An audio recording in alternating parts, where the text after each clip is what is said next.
Okay, so good morning, everyone. Welcome to the third MAIA Policy Roundtable and Workshop on the role of energy communities in the energy transition. This event is held in the framework of the Sustainable Energy Days. The Sustainable Energy Days are part of the European Sustainable Energy Week. It's the biggest annual event dedicated to renewables and efficient energy use in Europe and globally. The Sustainable Energy Days take place around the world, and they are promoting clean energy and energy efficiency to inspire behavioral change and innovations that shall contribute to meet energy and climate goals in the EU and, of course, on a global level. My name is Andrea Geier, and I represent the MAIA project today. So, first, some housekeeping rules for the meeting. Please mute your microphone when you're not speaking. Raise your hand when you want to speak. And we invite you to use the chat and the Q&A tool of Zoom to pose a question and stick to the schedule. This goes more into my direction. So thanks a lot for the... What is expecting you today? After a brief introduction, we will have a policy roundtable with 3 experts from diverse European countries, and they will address challenges and in this talk, we will address challenges and we will identify opportunities that energy communities face in diverse environments and regional environments. And after the discussion with the panel and the audience, leader Dimitriadou will guide you through the workshop. And after the 4 activities in the workshop, we will come together again for the conclusions and of this session and the next steps. Okay, let me briefly introduce the MAIA project.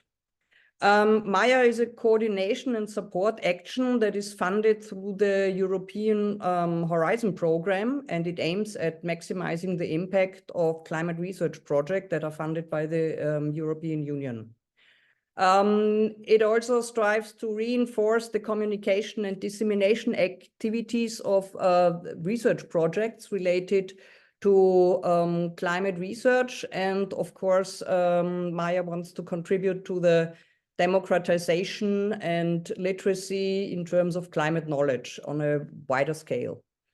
This is achieved by the means of knowledge platforms, diverse roundtables, not only those that we are having today, clustering events, and a marketplace also facilitating the MAIA discovery services in order to bridge demand and supply for climate adaptation and mitigation solutions. So these are the achievements of the MAIA projects. They are highlighted on this slide, and you can explore them on the MAIA website and via several MAIA channels. So let's get to this session. We have 5 objectives for this session. The first and most important, the paramounting and driving discussions in all communities is to identify barriers and challenges that energy communities face. This is not only by regulation and legal frameworks, but also by societal concerns on the tools. It's about mapping barriers to potential solutions. We will talk briefly about, or we will see to contribute to highlight the role of the European Commission in regional development, and see to some best practices. And of course, it's about encouraging cooperation and peer-to-peer learning in this community and in the wider community as well. So let me now introduce the speakers. Please meet Mrs. Pia Viden, Mrs. Tara Estal, and Mr. João Diniz. Mrs. Wieden is from the Green Party of Åland Islands called Halbart Initiative. It's a sustainability initiative.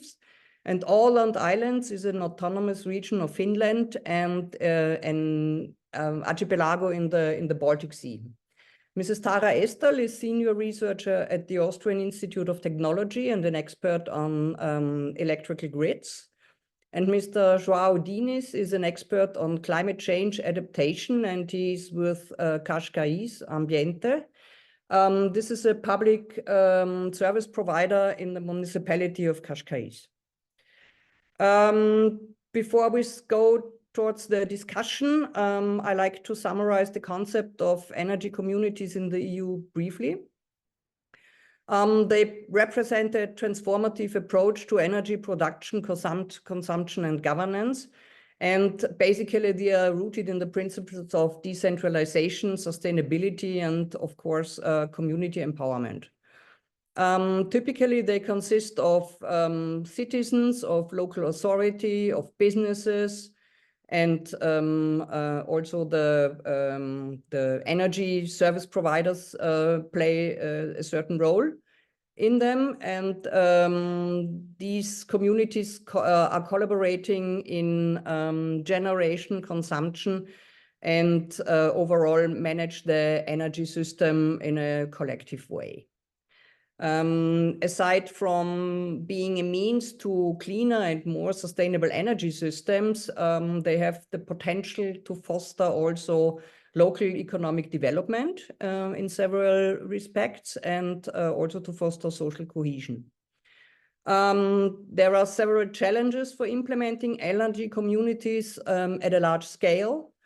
And we will hear about that. However, several best practices and forerunner projects and regions have already emerged and will guide the development and wider implementation in EU context and in the entire EU. Mr. Diniz is unfortunately not with us today in person, and therefore we pre-recorded his answers. And you will see a very nice video where he addresses the questions. And these are the questions that we asked him.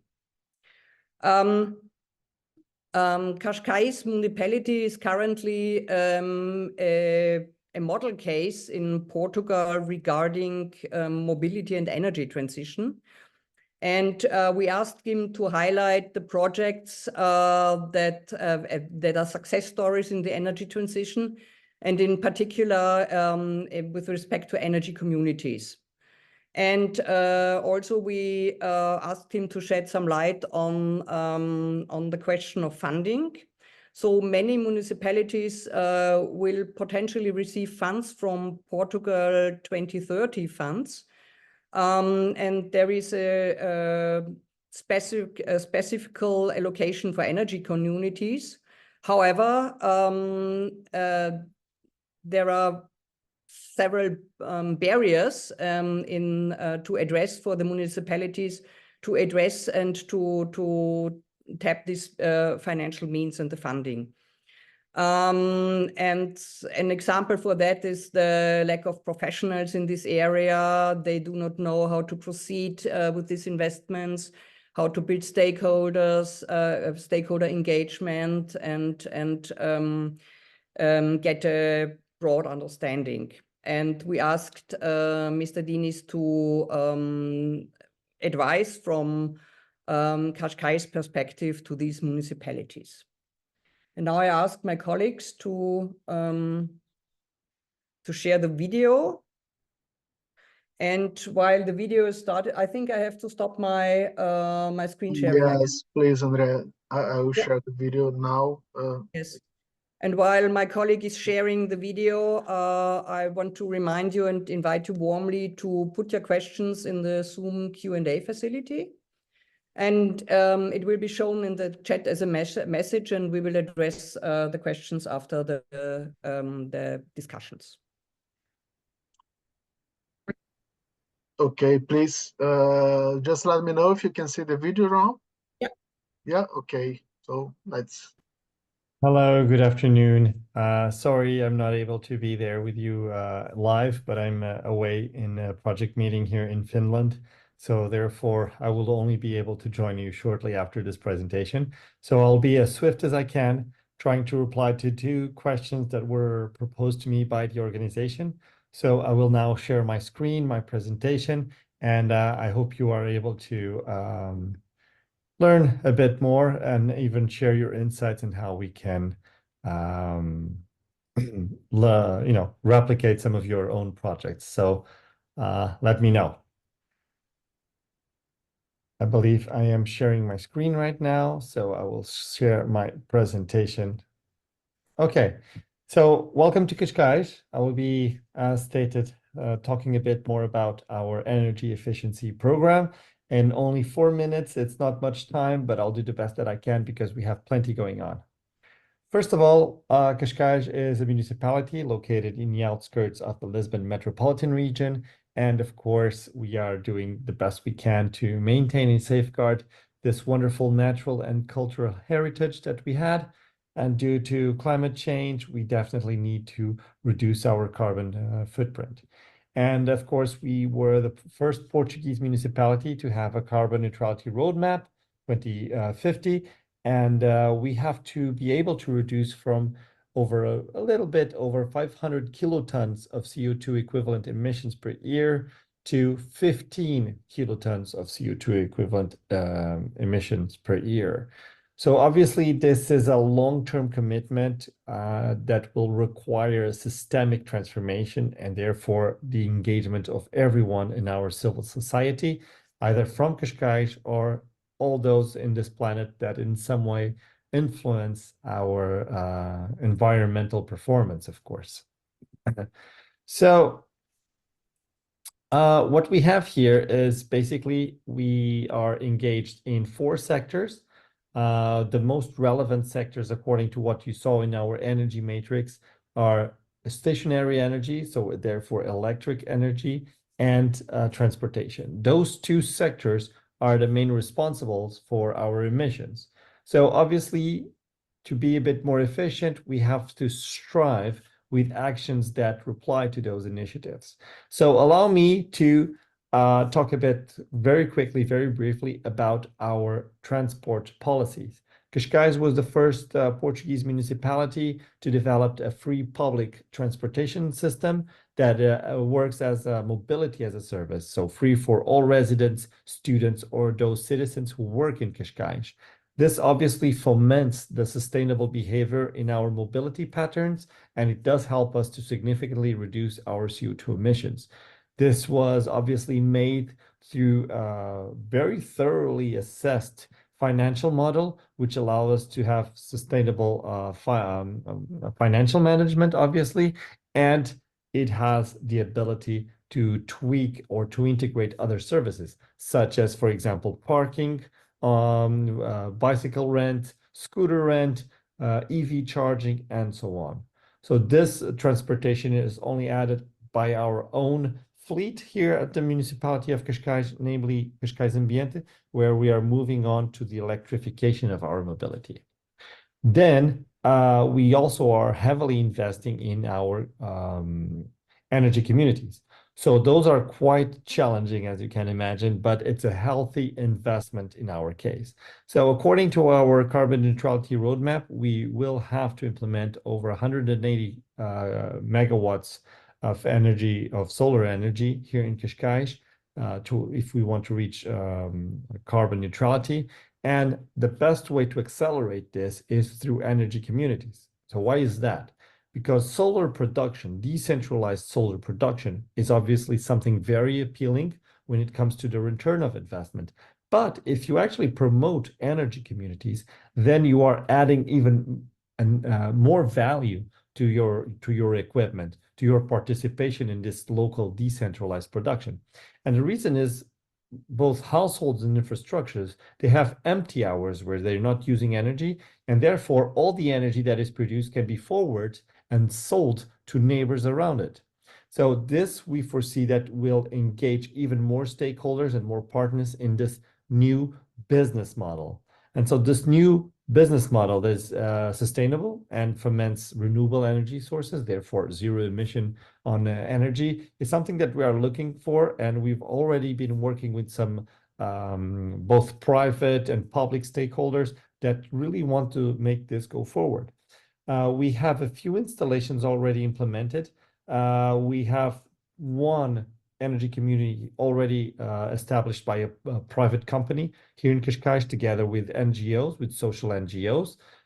They are working very well, and it's an inclusive energy community. That means that the excess of energy can be either sold or given to family in needs, up to different thresholds of necessities, to make sure that obviously there's equal and even distribution between all those members. We are working with the EA grants on the Cascais Smart Pole project, where we're going to implement another one in Carcavelos. This is in the final stages. And finally, we are already working with another EU-based project that is helping us to leverage investment on energy communities in public buildings. So we will be having both public buildings like sport facilities, administrative or office buildings, together with social housing in all of them. So this is something that we are implementing. The first stages are related to implement the equipment, so the photovoltaic units to be produced for self-consumption, and then the administrative process of establishing the energy community that is actually could be like a formal energy community, or could be the collective self-sufficient or self-production photovoltaic model, which is obviously something interesting. So we have finance, and I would have to say that money is not an issue because there's so many stakeholders willing to invest. It's just about understanding what you can do with your buildings. I think that the public, the local governments could definitely leverage this. They could be the agents of innovation and push forward towards this. So these are, I would say, the two biggest items that we have when it comes to energy efficiency and decarbonization on these two sectors. So we are only able to do this because we're not only working by ourselves, because if the business models are new, then we definitely need other stakeholders that are pushing for this and for the success of these types of projects. So when it comes to our experience in Cascais, what can we offer? Basically, we have a very steep learning curve, and this is thanks to the EU-based project funding. And they have basically helped us to capacitate and qualify our own staff, together with the engagement of citizens and stakeholders, so we could assess what are the needs to foment what we call energy literacy, to make sure people are aware of these sustainable models and to invest further into them. We've also learned that the cost-benefit assessment is crucial for the decision makers. And if we are able to provide them with a return of investment, then this is only going to move swiftly and accelerated, because the return of investment of these types of solutions is usually between 5 years. And if you engage in an energy community, you can reduce them up to 3 to 5 years. So obviously, if you're investing 100,000 euros or 1 million euros, to have that return of investment in 4 years, it's a safe bet. Obviously, if you are not willing to invest this, there's financial models that we have to forward. This is obviously achieved through international cooperation. And the way that we have established these networks with our partners that allowed us, for example, to implement projects in the areas that you see over there, for example, in those 6 different projects, or in this case, 5 projects and one mission, so one cooperation structure, it's because we are able to deliver high quality outputs. So we do the work that is requested by the consortiums in time, in quality, and obviously it works favorably for everyone. This way, we increase the trust that we have from partners. We are able to go forward with new consortiums, new product applications, and it only adds value to us. So this is strengthening our capacity. And of course, we also have the knowledge already that if everyone, even central governments, the international institutions or organizations, are talking about going forward with decarbonization, they have to engage cities.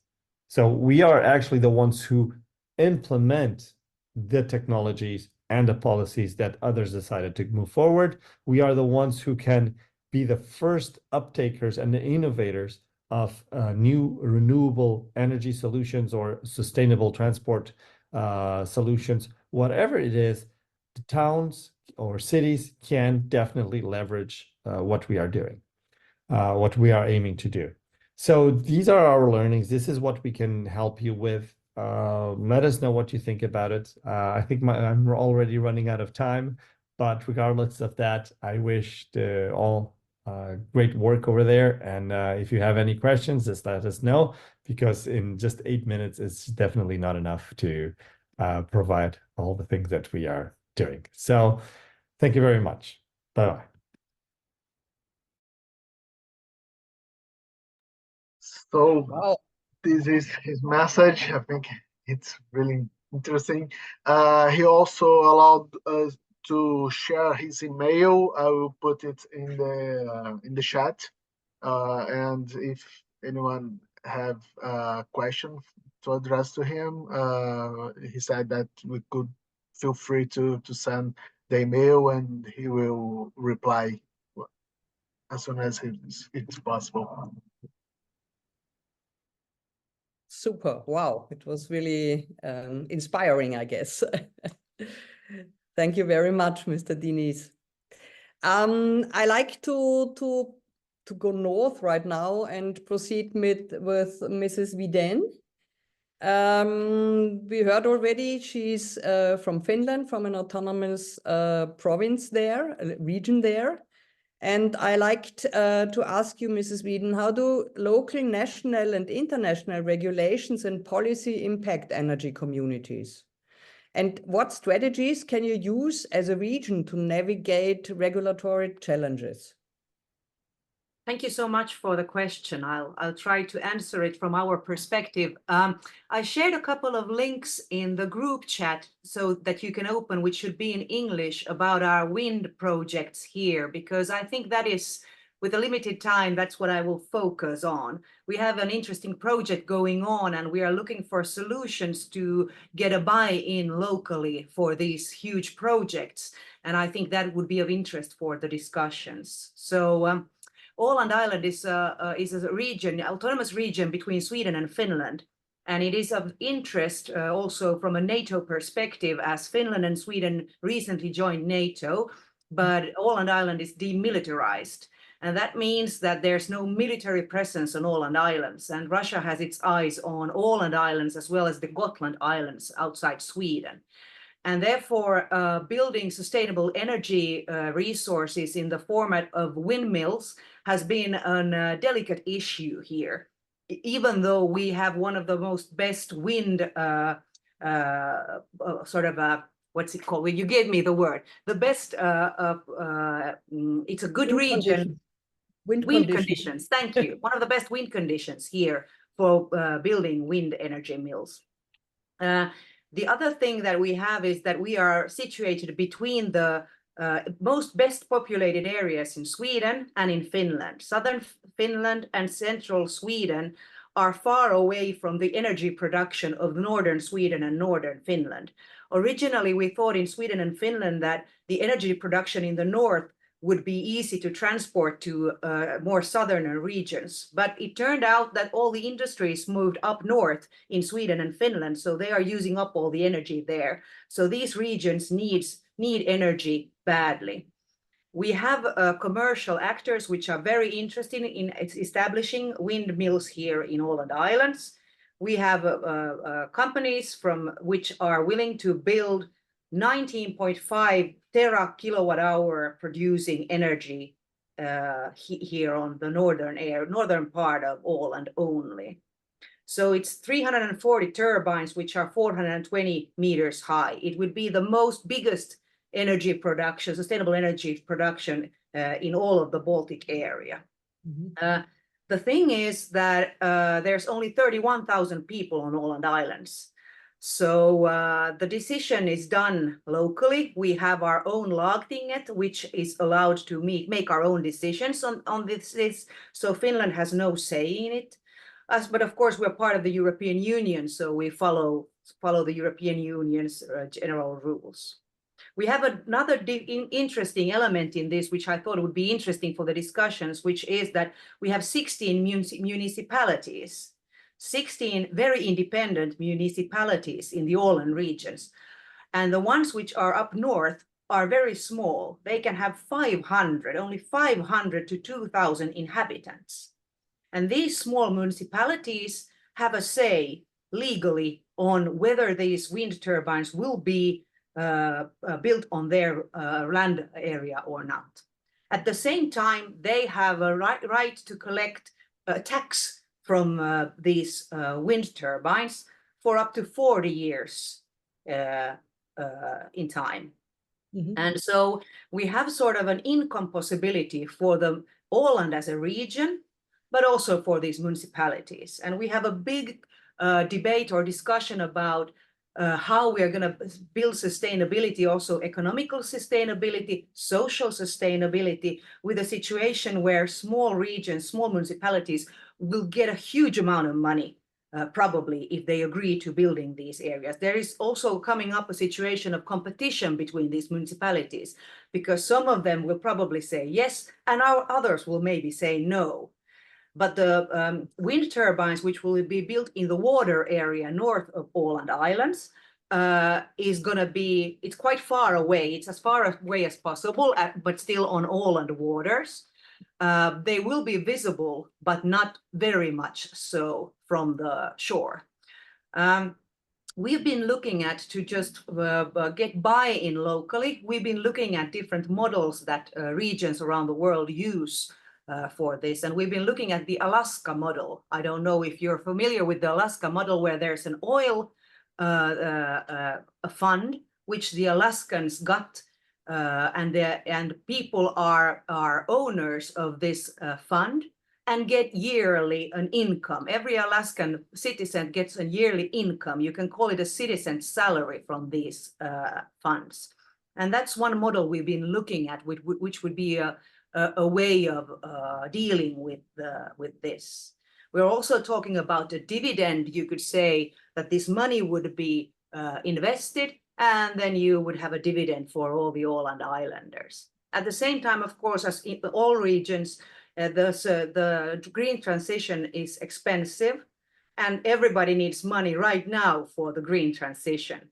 So there will be, of course, a discussion about whether this money from, we call it wind money, this wind money would be used to the green transition, or should it be a money which would be put in funds, of which the dividend then would be used, you could say, for a long future on the Åland Islands. Mm-hmm.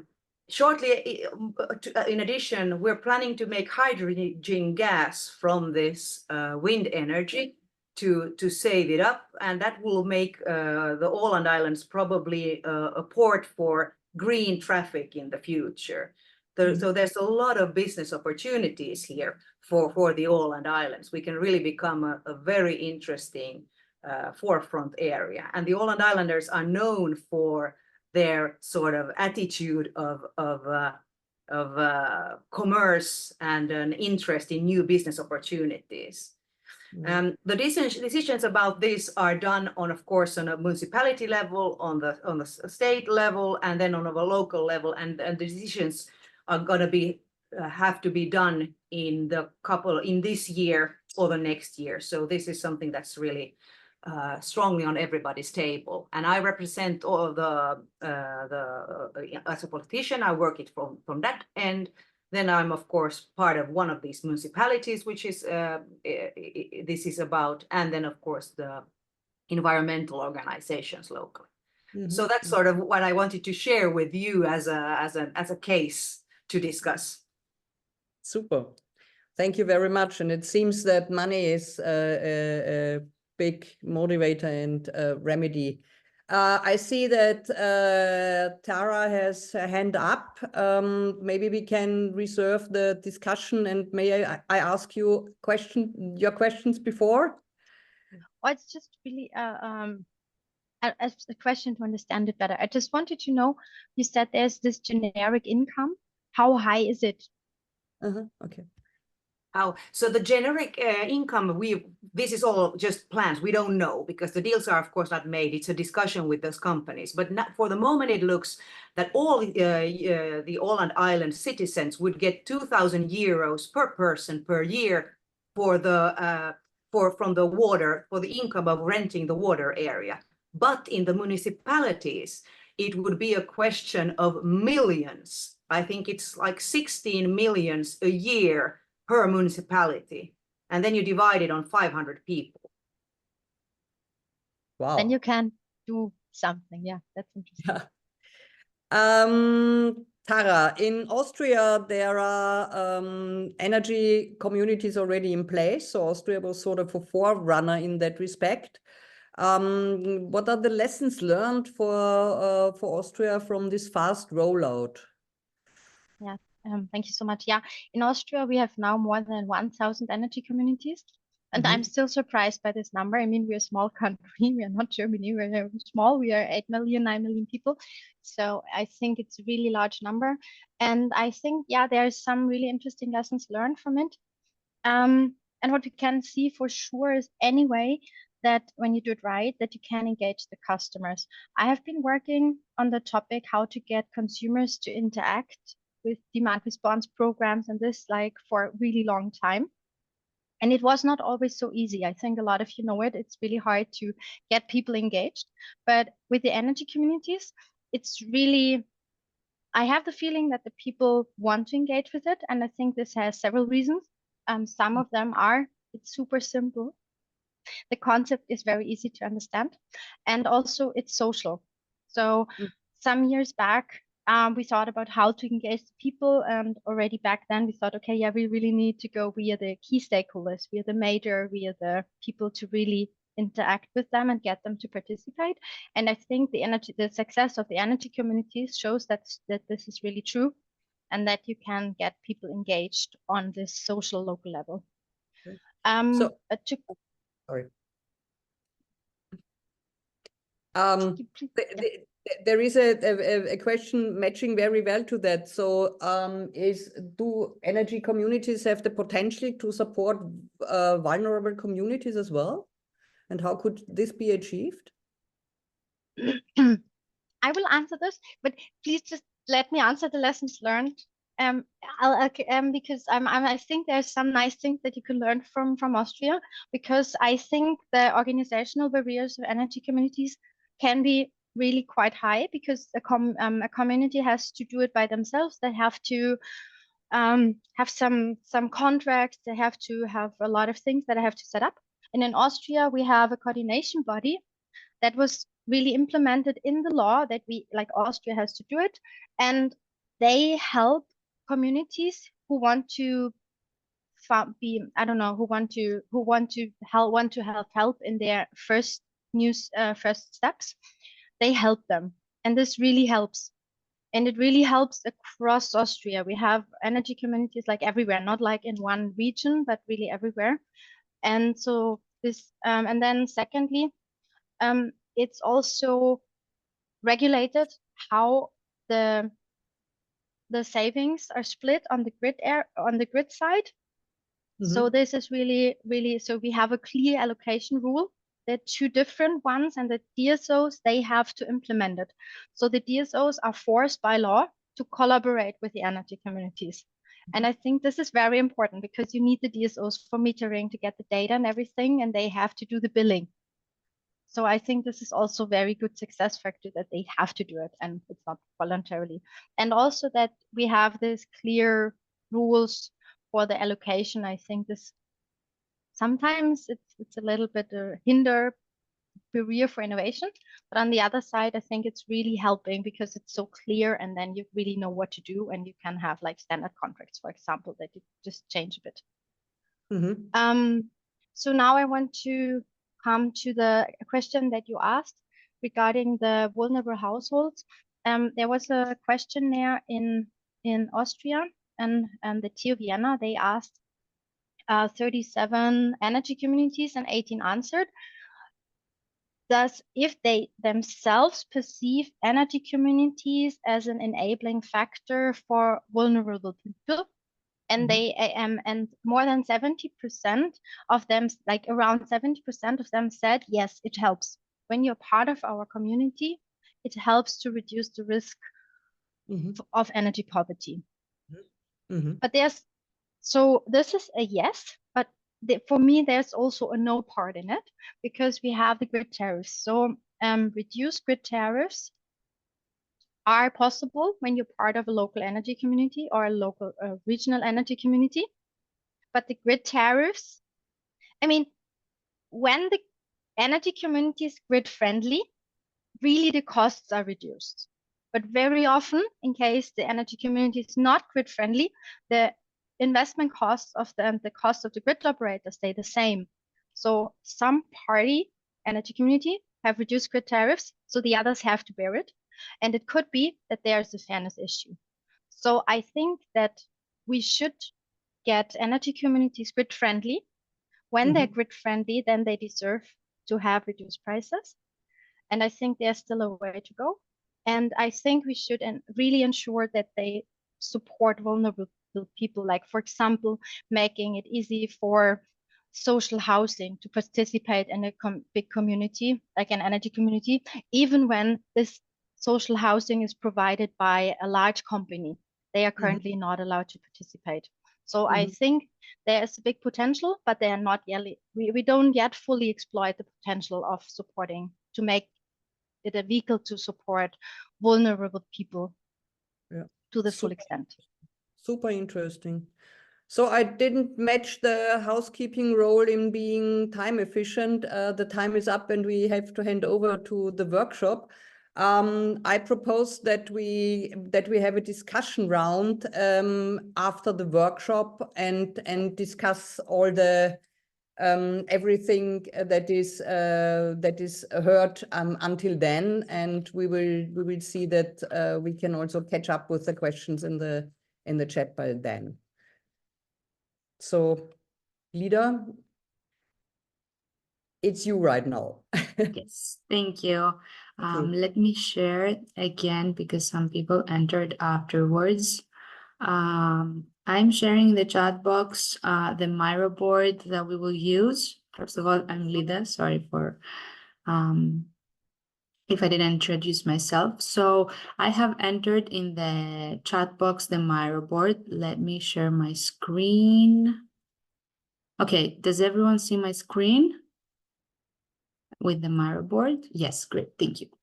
Okay, so what's a MAIA board? Actually, we have created 4 exercises through the activity sessions for today. Let's start with, so first of all, in the above everything, you can see how MAIA Basic works, how it works. But I will guide you through every exercise and how you can use everything. So let's start with exercise 1. Exercise 1 is called Barriers and Challenges and Solution for Energy Communities.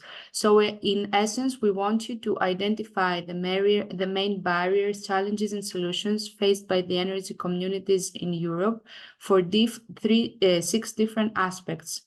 So the aspects, as you can see, is the financial, policy, technological, social and behavioral, education, and environmental. So as you can see here in the right side of the box, there are sticky notes that you can use for that. So how to do that? So the red sticky notes represent barriers and challenges, and the blue ones are the ones about solution. If you want to move a sticky note, you just left click on that and drag and drop it anywhere you want. And let's just say you want to go to the financial section and type, for example, lack here with double click. You put the example of lack of financial incentives or subsidies. So every time you want to write anything, you just drag and drop a sticky note in different clusters or that concern barriers and challenges or solutions. And you can write here anything you want around these 6 different clusters. If you want to revisit the instructions, they are here in this yellow bubble as well. So if you need, obviously, to ask anything, I'm here for you. You can always ask. So I think we should start with exercise 1 and give you some time to start posting your sticky notes on the different clusters, and then we can move on to exercise 2 and then 3, and moving on to the exercise 4 if we have some more time.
Okay, people, good work. Thank you so much.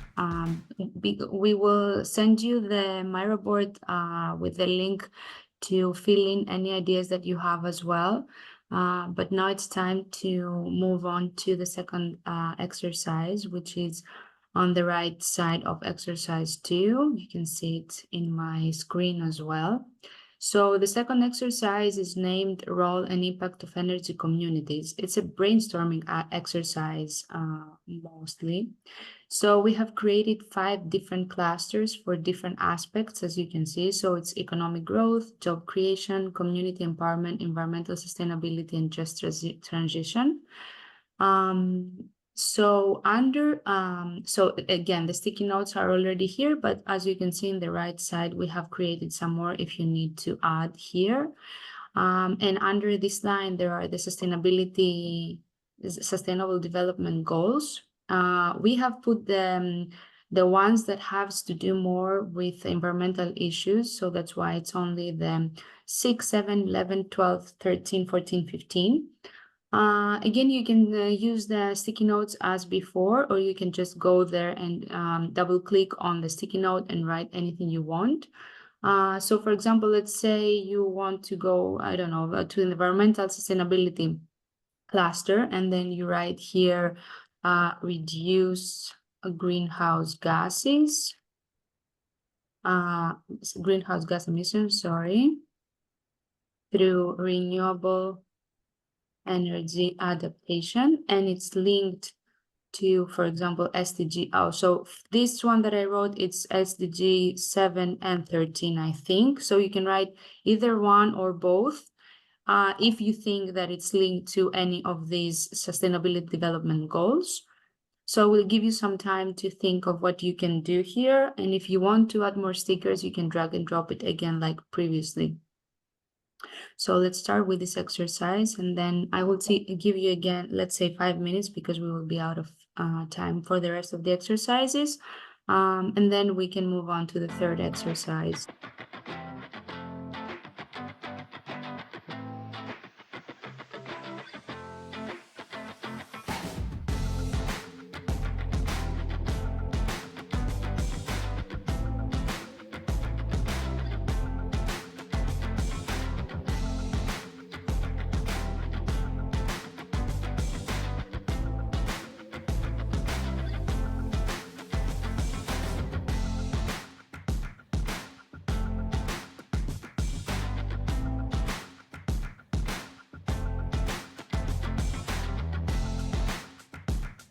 Thank you, people, very much. The momentum is great. Thank you, Hazal, for that. You're right. Let's move to exercise 3. It's a bit more to the right of exercise 2. So exercise 3 is called community engagement and education. So here you can see it looks like a mind map more. So we have created branches for different activities. As you can see, that link, for example, community engagement, that goes with community events, stakeholder engagement, workshops and seminar, etc. So let's do a quick example. So let's say that you want to write something in the community events, so the yellow ones. So you can write here, for example, demonstration projects. And then if you need more post-it once more, we have provided some of the color-coded post-its here. So different colors are for different community engagement and education things that will go on. So for example, social media engagement, school programs, and you can post your ideas here again by double clicking on the sticky note. So let's do that for the next 5 minutes.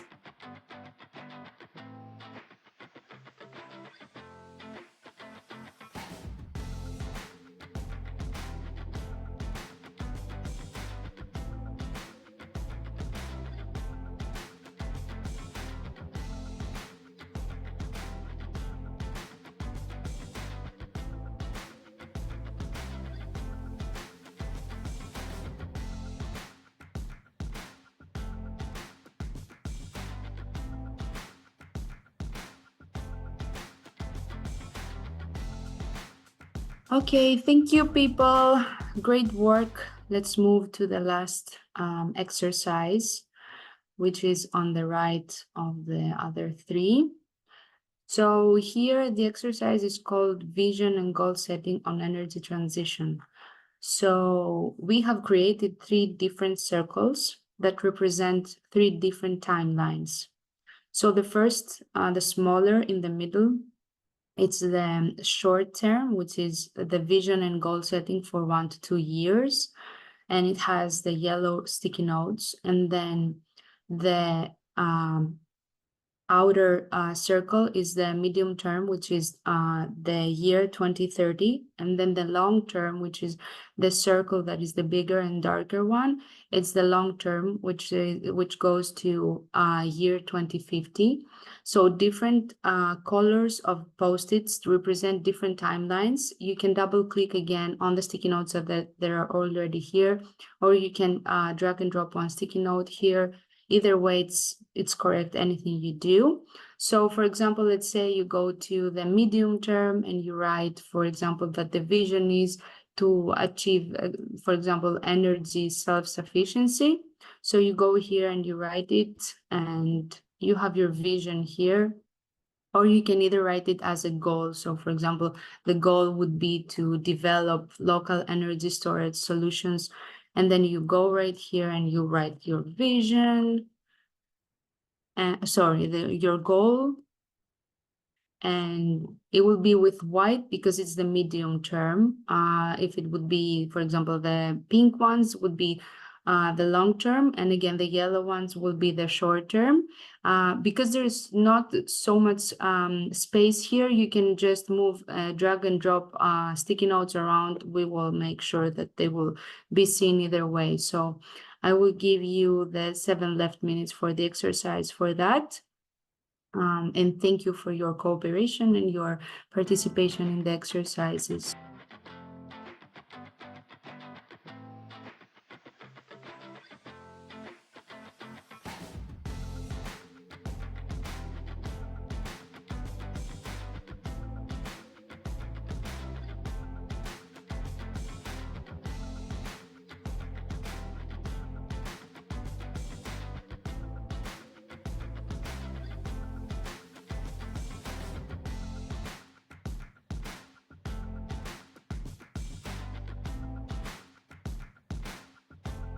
Okay, everyone, thank you so much for your participation. We will send you, I'm saying again that we will send you the link for the MAIA board if you have any more ideas for any of the 4 exercises. Andrea, thank you for the time. The floor is yours. Thank you very much. And it was really amazing to watch you collaborating and co-creating on the MAIA boards. This is really great.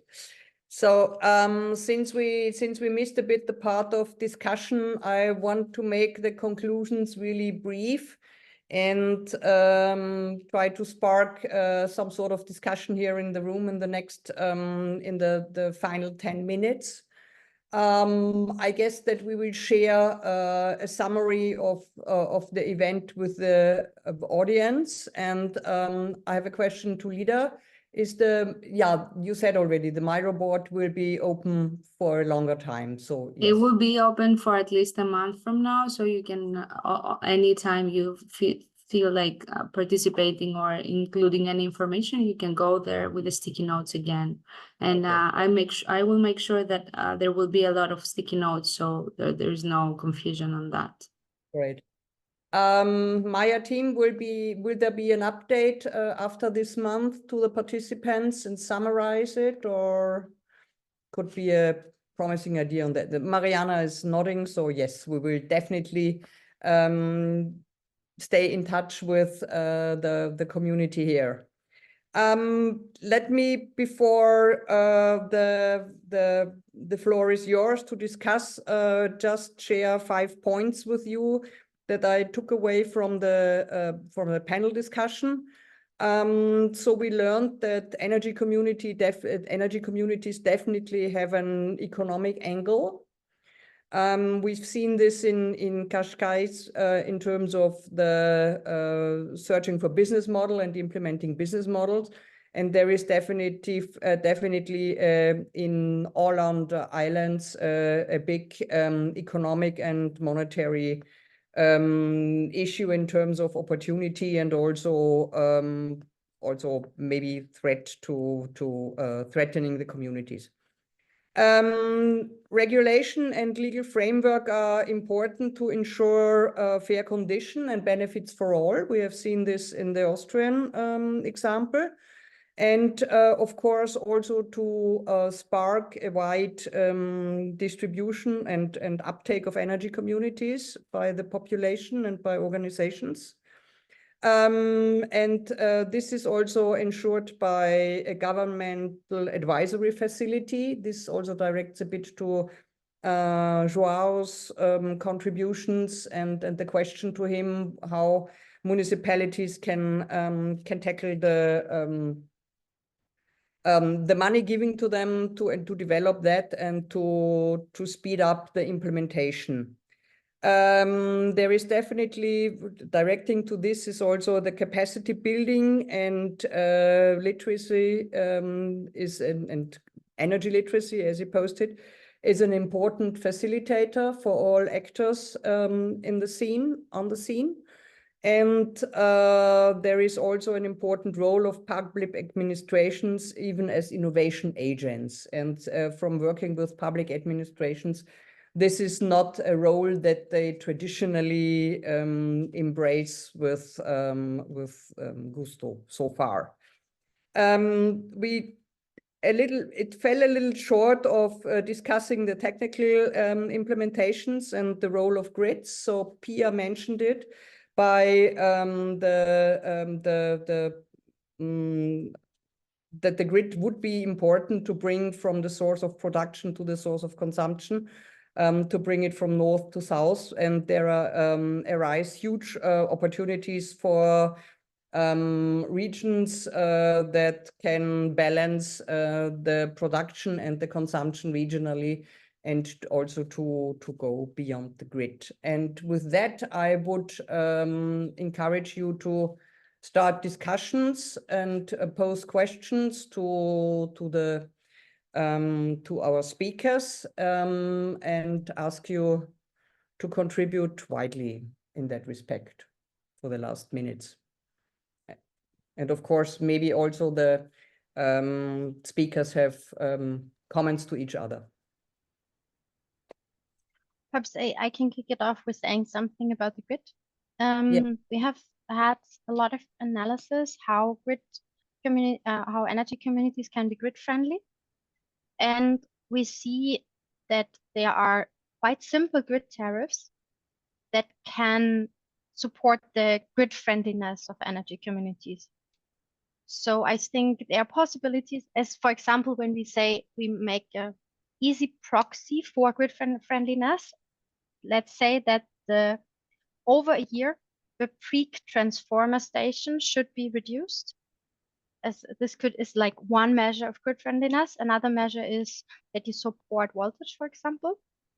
But when you just look at the peak transformer station, then, for example, to implement a capacity grid tariff that limits the capacity of each consumer, just having an exemption for sharing with the other partners in the energy community has a huge impact. We could show that just this can reduce the peak load of the transformer station by 2/3. This is really interesting. Great. So now we heard something about the grid. Thank you. I was a bit concerned that I had to cut it off before, because it's really an important factor also to shape the distribution of energy communities and their role in the whole system. It would be good. Sorry, here we have a question in the chat for Tara from Hel.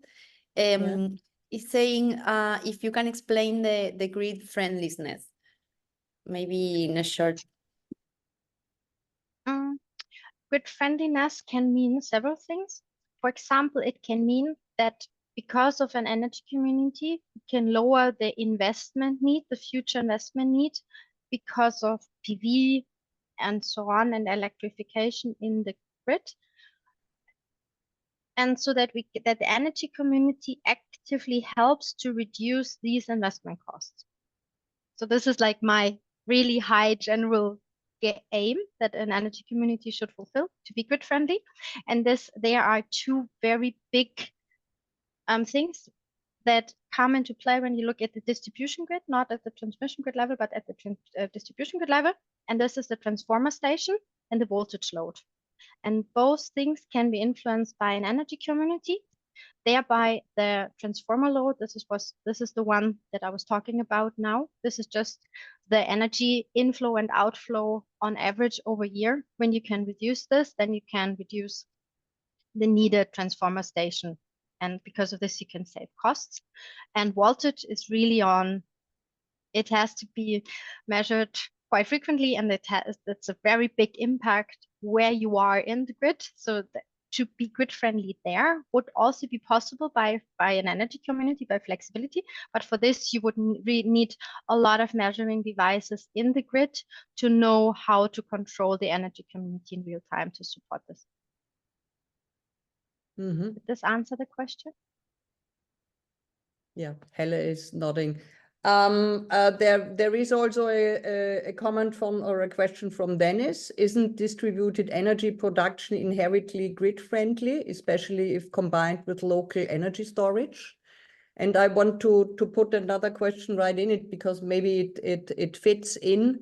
We heard from you that large enterprises are banned from participating in energy communities right now in Austria, and it would be interesting to highlight a bit their potential role in this respect. Everywhere. This is European law. So there is a reason that it should be in small hands, like in like in community hands and not in the hands of a large company. That's the reason why they are banned of participation by law, by European guideline. So I think there is a reason for that.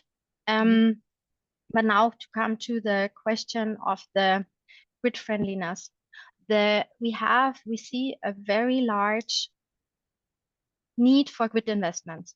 So just in the distribution grid, to make sure that we can install PV, that we can install wind, that we can install heat pumps and so on, we need really high investments because of the electrification and because of the distributed energy. So they are not per se, they are renewable, they are green. So it's really good that we do this, but they're not per se grid friendly. To make it grid friendly, we need either some simple control on personal level or an optimization on community level, but somehow we need to coordinate to bring the flexibility and PV more and more together. And when we do this, then we can increase the grid friendliness. So and what's the role of energy management systems in this play that you described? It's important, isn't it? Just to it's very important, either on household level, because when you don't give it into the grid, then of course it's good, especially when it's controlled well and there's a balance over the day. When you can reduce the peak load over the day, that really helps. But also, of course, when you have a really intelligent energy optimization system for the whole area, then we talk about the microgrid. Then this is very supportive of the grid when you have like all the information. When you, for example, now, okay, I have a voltage drop in this grid, then you can put up a lot of storage there, and then it really helps. So optimization is really important. There is another question about the balcony PV generators, so the micro power plants for single households. How important are these? This is just a personal answer, not a big one. I don't know for sure, just my feeling. I think we will need everything. We will need so much. We will really need a lot of energy, and so I think PV balcony systems are great, but I don't think they will solve everything. I think there's a tiny thing that helps. Yeah, but tiny things count. Paulo has raised his hand. Yeah. Good morning. This is very useful and yet strange conversation, because we have different realities. When Tara says this grid friendly, I am thinking in Portugal, you cannot if you put the energy you are creating in a community is not inside the one building, you must pass to the public grid, then you have a problem, because the law says all the participants in the grid, in the production and in the consuming must be under the same transformer station. And that can be, we have a problem now. For example, we intend to create in the industrial zone energy community, but we have a solar park, but we must, the national distributor must reinforce the grid in 6 kilometers, because the energy which is produced cannot be passed to the industrial plant, because they pass by a public space, and then you cannot pass energy throughout the public space unless you connect to the national grid. And we go to a reinforcement of the grid to give the energy to this transforming station, which is 6 kilometers away.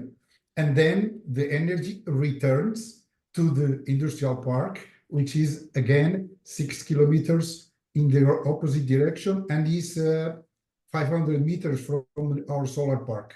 That means what?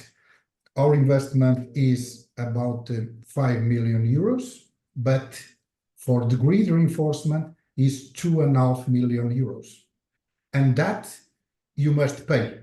Is not by law, the producer must pay the reinforcement of the network.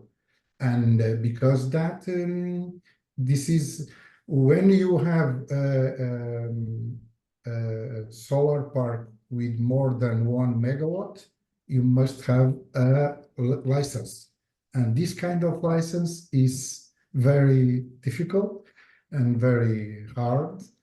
And by the other hand, our energy communities in Portugal must be a legal entity. And for that, for example, the municipalities are not allowed. This must be a private, the community energy, like a renewable energy community, must be a legal entity, a private legal entity. And for that, the municipalities cannot participate in the private companies unless you prove to our account court that this is the only solution. And we don't have any energy community with the participation of municipalities.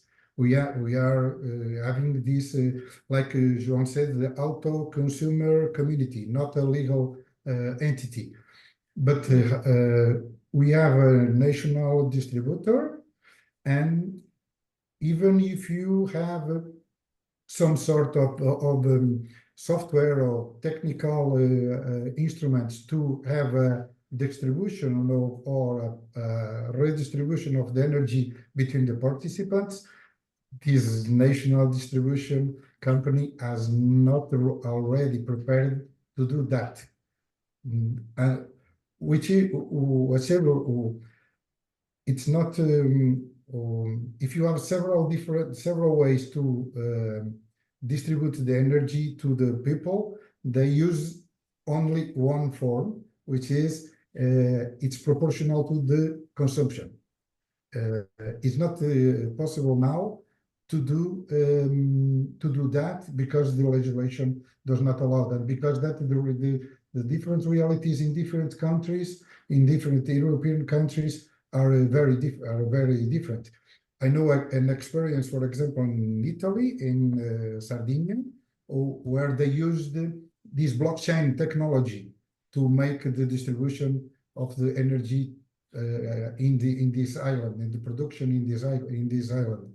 But our legislative regulations, I think, are very different from country to country, and it is not easy to do some transpositions of these ideas. Thank you very much for this contribution. It's interesting, and as we said before, legal framework is important to implement this properly. So we are already over the time, and we can read that in the chat that the team wants to make a family photo, so please turn on your cameras. And with my parting remarks, I want to share with you the diverse handles for coming in contact with MAIA and getting in touch with this vibrant community here.